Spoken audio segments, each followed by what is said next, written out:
Dari bikin channel ini ada peralatan mic, kemudian ada laptop, ada kamera gitu. Apakah channel YouTube ini ada yang mendanai gitu? Waduh. Maaf ini Mas. Ini bukan pertanyaan dari saya loh, tapi dari seseorang. Waduh. Oke. Ada. Wah, ternyata. Siapa itu Mas? Ada.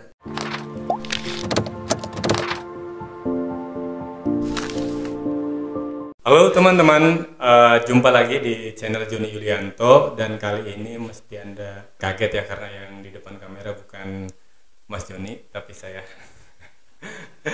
Gimana pembukaannya, udah kayak Mas Joni belum? Kalau belum maaf karena beda karakter ya.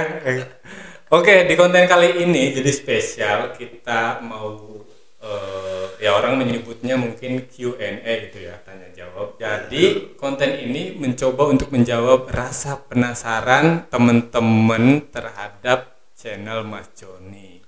Jadi nih ada salah satu pertanyaan di dalam list yang itu mungkin nanti gimana ya responnya bikin kaget Mas Joni gitu. Jadi Waduh. bahaya ya. Ya gimana Mas Joni kabarnya Mas? Alhamdulillah sehat. Iya, ini channelnya saya pinjam sebentar ya. Rela nggak rela? Aduh. Iya. Jadi gimana?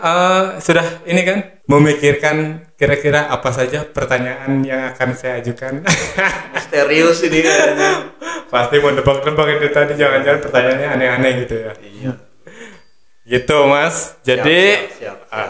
konten ini saya usulkan karena untuk refleksi channel Mas Joni 2 bulan gitu ya, dan tentunya untuk kedepannya gitu. Nah, nanti di akhir kita akan mengumumkan giveaway yang sudah dijanjikan oleh Mas Joni sebelumnya gitu ya. Ada 5 orang pemenang gitu. Oke, nanti di akhir video kita akan umumkan.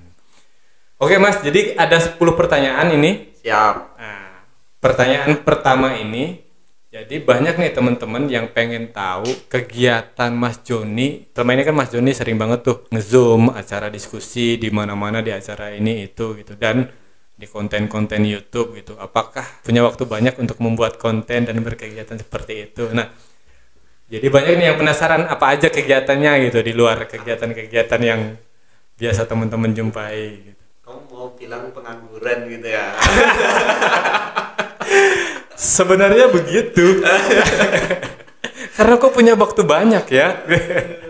Ya kan karena apa ya, karena pandemi kita juga di rumah aja gitu, jadi ya pekerjaan domestik itu nggak ada habisnya. Pagi itu biasanya ya cuci piring, kalau enggak apa biasalah jadi mandor anak-anak, suruh mandi, suruh ini itu, tepat jadwal gitu, karena apalagi sekarang udah mulai sekolah kan mereka. Terus ngepel kalau hari libur. Wah, ternyata banyak juga kegiatannya. Iya dong, bantuin istri masak gitu kan. Wah, suatu saat berarti bisa Mas di-vlogkan tuh Waduh. kegiatan di rumah. Wah itu. Loh, biar jadi bukti. Satu. Jangan-jangan itu, wah, Jangan-jangan hoax. hoax itu. Ya, berarti nemenin anak-anak juga ya Mas? Iya, apalagi kan sekarang sekolahnya daring. Anak saya 1, 2, 3 daring semua, dan yang pertama itu kan homeschool. Jadi kadang-kadang harus kasih apa? Ya kayak pengayaan belajar gitu, dengan terutama anak yang pertama dengan Caca. Ya gitu-gitulah. Oke, itu ya teman-teman. Jadi ya sebenarnya di luar atau di belakang kamera itu juga Mas ini punya kegiatan yang justru itu lebih wajib dari kegiatan apapun ya. Kayak gitu. Keluarga nomor 1, teman-teman. Oke, lanjut ke pertanyaan kedua Mas. Siap. Nah, ini kan teman-teman juga kaget kok tiba-tiba Mas Joni muncul dengan YouTube-nya gitu.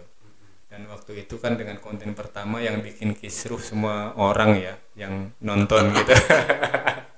Tentang website KND. Nah, apa sih yang melatar belakangi kemudian Mas Joni muncul dengan channel YouTube ini, Mas? Wah, terlalu serius. Loh, ini orang-orang karena nganggapnya serius, Mas. Kayak gitu, padahal kan bikinnya sambil bercanda juga itu. Tuh. Jadi pertama itu sebenarnya iseng. Memang iseng, maksudnya karena pandemi, kemudian apa ya yang bisa dikerjakan yang seru gitu kan. Kalau nggak pandemi kan kita ketemu dengan banyak orang, itu kan banyak serunya ya, banyak guyonnya gitu kan. Terus karena pandemi, masa apa interaksinya cuma Zoom, komputer, tempat tidur, kamar, apa tempat kerja gitu, meja kerja. Jadi terus ya iseng aja bikin channel YouTube. Terus apa yang kedua ya memang pingin punya tempat berbagi aja sebetulnya.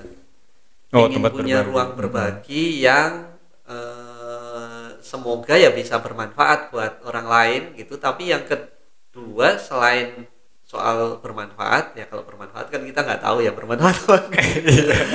Cuman soal lega aja, kalau sudah menyampaikan sesuatu gitu, kita sudah bisa berbagi, itu kan lega gitu. Nah yang ketiga sebenarnya itu dulu pernah podcast, pernah audio di apa Spotify gitu.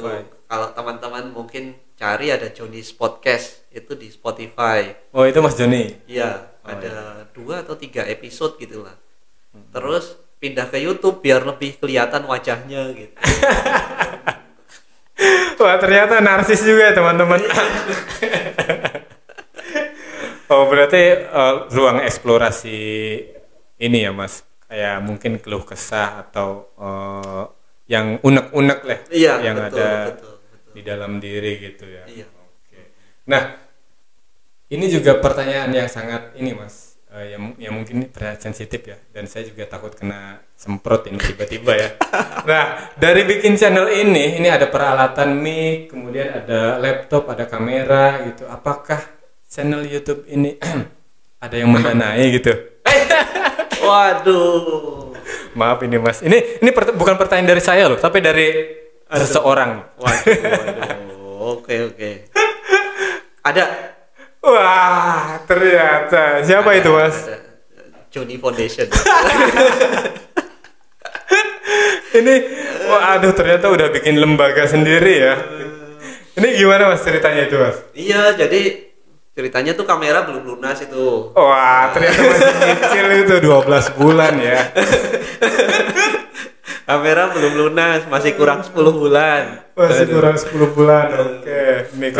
Mikrofon pinjaman dari Solider. Iya tuh. Jadi teman-teman yang nonton nih subscribe juga ya Solider ya. Solider TV. Nah, harus di-subscribe itu.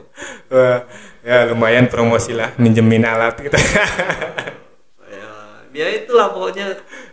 Jadi ini apa ya, nggak tahu, faktor hobi aja, maksudnya ketika kepengen, tahu-tahu terus udah beli kamera gitu, terus udah beli clip on gitu, terus kesini ya karena Solider juga ternyata bikin podcast, kita pinjem mic-nya sekalian. Gitu. Wah gitu ya. Iya tuh yang buat teman-teman yang masih penasaran gitu ya. Wah Mas Joni nih tiba-tiba bikin channel gitu dan. Oh ya ada satu lagi. Apa Mas? Editornya ini masih editor sukarelawan ini. Iya Mas. Iya teman-teman, jadi ya ibaratnya kolaborasi lah ya Mas ya. Iya. Saya mengelola konten Solider, Mas Joni mengelola konten Mas Joni gitu. Nah suatu saat juga mungkin Mas Joni akan diundang ke channel Solider untuk kita ngobrol-ngobrol ya Mas. Iya. Iya dong, harus siap karena kan sudah minjemin mic. Oh gitu ya. Iya dong. Gitu. Ya, gitu teman-teman. Jadi itu ya untuk pertanyaan ini terkait dengan soal sumber daya, mungkin katakannya kan seperti itu ya Mas. Ya. Sumber daya. Ya. Oke, pertanyaan selanjutnya, kenapa konten-konten Mas Joni itu kebanyakan tentang KND, dan konten pertama yang bikin ribut pun itu dimulai dengan konten KND. Ada apa ini? Apakah punya sensitivitas dengan KND atau gimana Mas? Wah ini Banyak teman-teman yang bertanya juga nih gitu. Ada kepentingan apa gitu ya? Iya. nggak ada apa-apa sih sebenarnya. Gini, waktu itu karena mulai bikin YouTube, terus konten pertama itu kan katanya harus yang membuat orang penasaran dan tertarik gitu ya.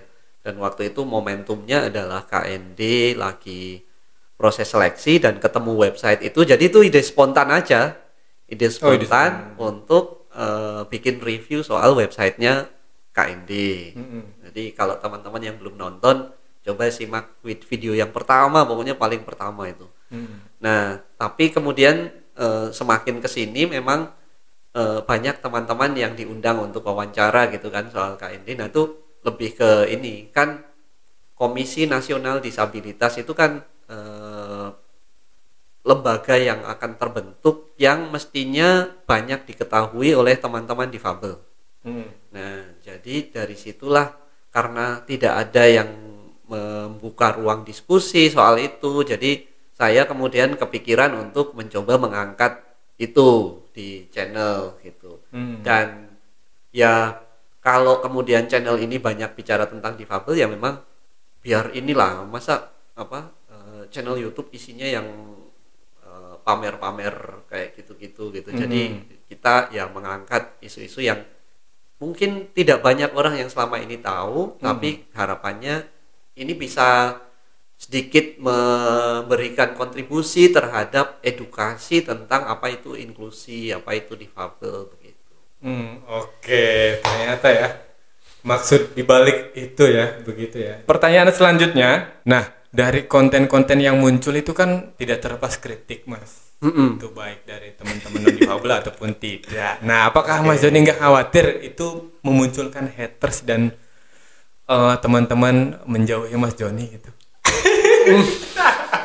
Ini sangat sensitif ya teman-teman. Kamu jangan nakut-nakutin dong. Gimana Mas? Enggak lah, saya rasa maksudnya berbeda pendapat kemudian berdebat itu kayaknya harus menjadi sesuatu yang diterima sebagai kewajaran lah gitu. Jadi saya juga nggak selalu setuju dengan setiap pendapat orang kan. Kalau ada orang yang kemudian setuju atau tidak setuju dengan pendapat saya juga sah-sah saja kan, selama itu pertama bisa dibicarakan, bisa disampaikan, kemudian yang kedua ya memang menjadi tempat kita atau menjadi pembelajaran buat kita gitu.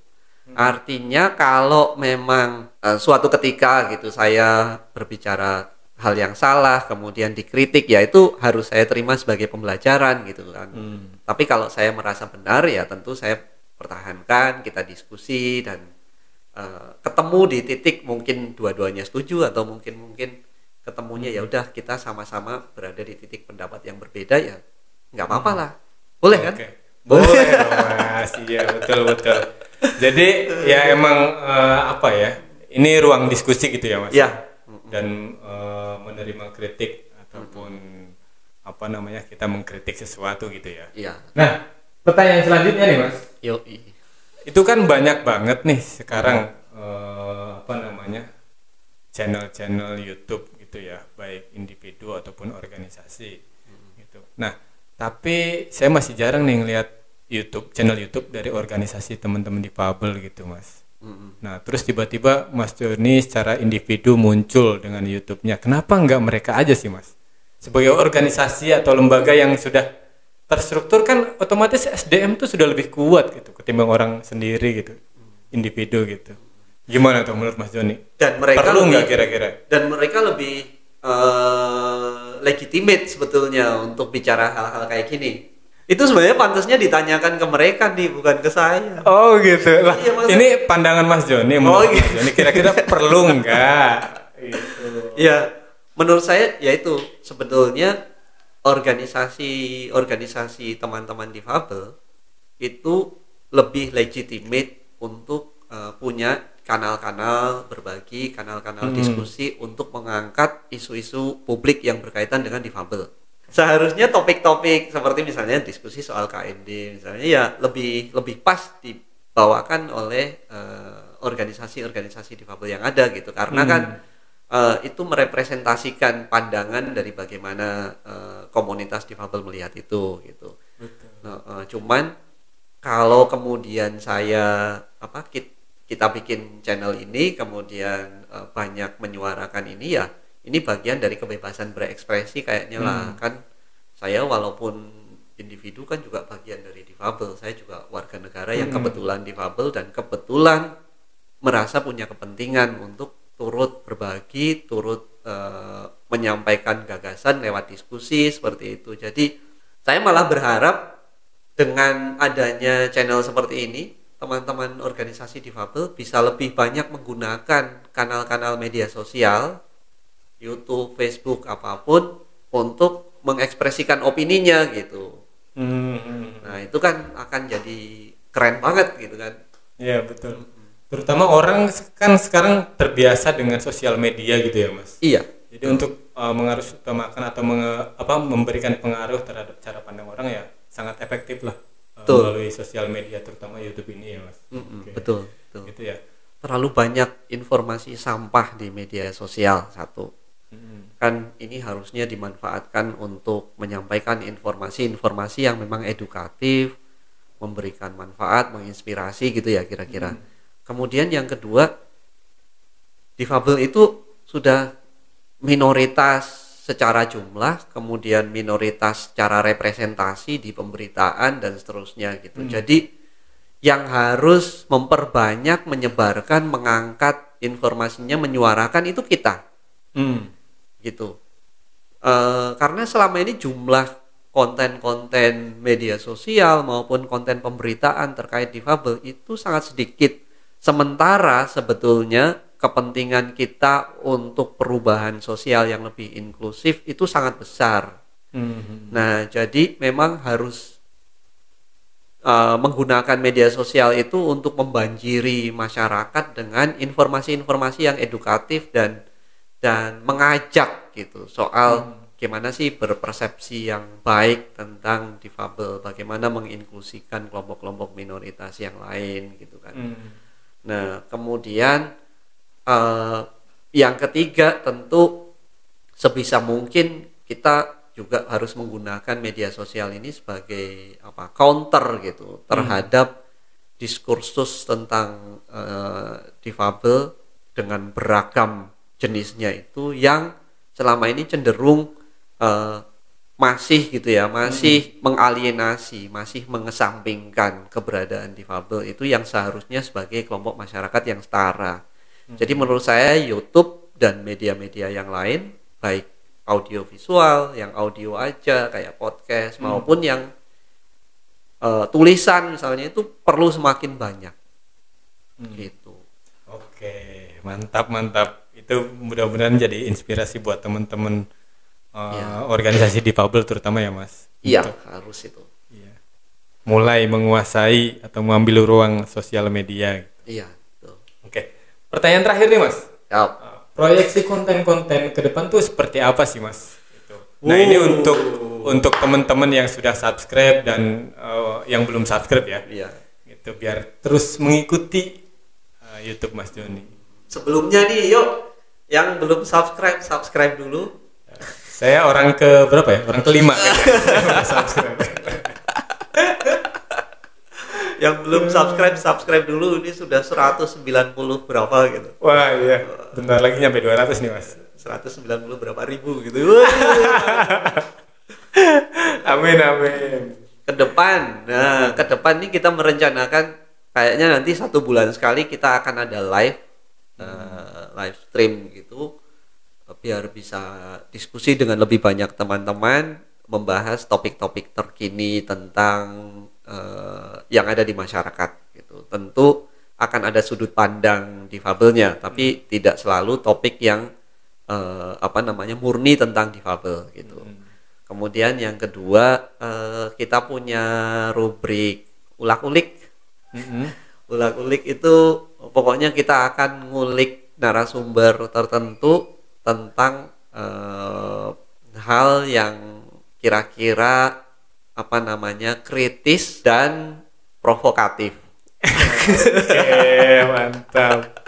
Itu Terus ada rubrik tutorial. Tutorial tuh nanti akan memberikan tutorial yang berkaitan dengan mungkin difabel, aksesibilitas gitu ya. Ya kayak sekarang yang sedang mengangkat tuh, kita sedang angkat aksesibilitas website di rubrik tutorial. Sudah ada part keberapa, Mas? Baru part 1. Baru part 1. Oke, siap. Besok ada part 2 berarti. Besok ada part 2 ya. Nah, terus ada lagi rubrik review.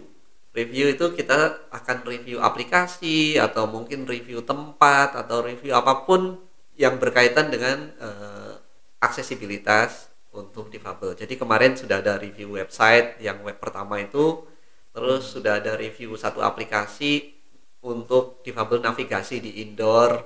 Nah, nanti akan lebih banyak lagi yang lain. Oke, mantap. Kita tunggu ya konten-kontennya ya, Mas. Siap. Oke, pertanyaannya sudah habis nih, Mas. Sudah ada 9 pertanyaan, 8 atau 9 pertanyaan gitu ya. Siap. Sebenarnya masih banyak, cuman ini saya pilih pertanyaan-pertanyaan yang memang di-request oleh beberapa orang gitu. Oke, nah buat teman-teman yang besok yang masih penasaran gitu ya, mau tanya tentang Mas Joni gitu, apa aja gitu, bisa ditulis di kolom komentar di video ini, ataupun boleh kirim-kirim pesan di sosial media Mas Joni gitu ya. Ya, yang boleh. penasaran, untuk nanti secara diam-diam saya kompilasi dan saya bikin konten seperti ini lagi gitu. Oke, jadi kita ke pengumuman giveaway ini, Mas. Ada 5 orang, sebentar. Saya cari dulu, saya sudah tulis di sini. Jadi pemenang giveaway ini nanti akan dikirim sesuatu spesial dari Mas Joni. Boleh kasih bocoran nggak sesuatunya? Boleh, Mas. Apa itu, Mas? Itu yang pasti pertama produk ramah lingkungan. Produk ramah lingkungan, oke. Ya, itu. Kemudian yang kedua itu karya teman-teman difabel Cirebon. Wow, itu dari teman-teman difabel Cirebon? Iya, itu karya teman-teman difabel Cirebon yang mereka bikin karya itu untuk fundraising organisasi mereka, sekaligus juga mengkampanyekan ramah lingkungan tuh. Wah, mantap. Oh, berarti bisa sekalian nih, Mas, promosi di YouTube sini gitu. Oh iya, bisa. Teman-teman, kira-kira nanti bisa ini nggak, Mas, share gitu kalau udah dapat giveaway-nya gitu, Oh, iya posting dong. di sosial media masing-masing. Iya gitu. dong, minta tolong difoto, posting di sosial media dan sekaligus share channel kita. Wah, mantap gitu. Oke. Nah, ini udah ada 5 nama orang. Jadi ini dipilih dari berdasarkan komentar yang udah ada di masing-masing konten Mas Joni dari awal sampai yang terbaru ini, Mas. Mantap. Nah, yang pertama itu ada Ogen Jali, akun dengan nama Ogen Jali. Yang kedua ada Justi Arif. Yang ketiga ada Dimas P. Muharam. Yang keempat ada Nuktoh Channel. Yang kelima ada Tata Mariam.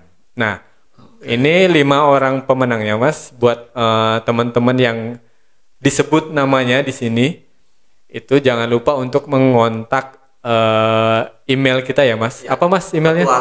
petualanginklusi@gmail.com. @gmail.com. Oke, nanti taruh di deskripsi ya. Siap.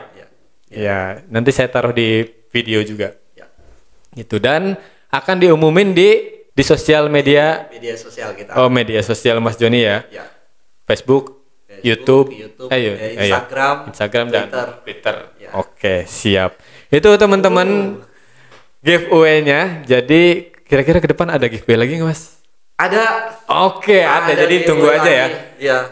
Jadi nggak, buat teman-teman yang belum beruntung, jangan khawatir kehabisan karena stok giveaway masih banyak. Jadi tunggu aja beserta konten-kontennya. Mudah-mudahan bermanfaat. Dan untuk konten kali ini mungkin sudah berakhir, dan jangan lupa untuk like, komen, dan subscribe. Mungkin sebelum ditutup nih, Oke, saya apa, ingin Mas? berterima kasih banyak kepada teman-teman yang sudah mendukung channel ini, dan sangat berharap masukan dari teman-teman untuk mengembangkan channel ini lebih jauh begitu. Kemudian juga mohon untuk nge-share dan ngajak kawan-kawan yang lain untuk subscribe supaya kita bisa belajar bersama-sama. Terima kasih, itu aja. Oke, itu pesan dari Mas Joni ya. Dari saya sudah nggak ada lagi karena sudah habis waktu untuk meminjam channelnya. Dikasih durasi ya teman-teman gitu. Oke, akhir kata wassalamualaikum warahmatullahi wabarakatuh. Salam inklusi.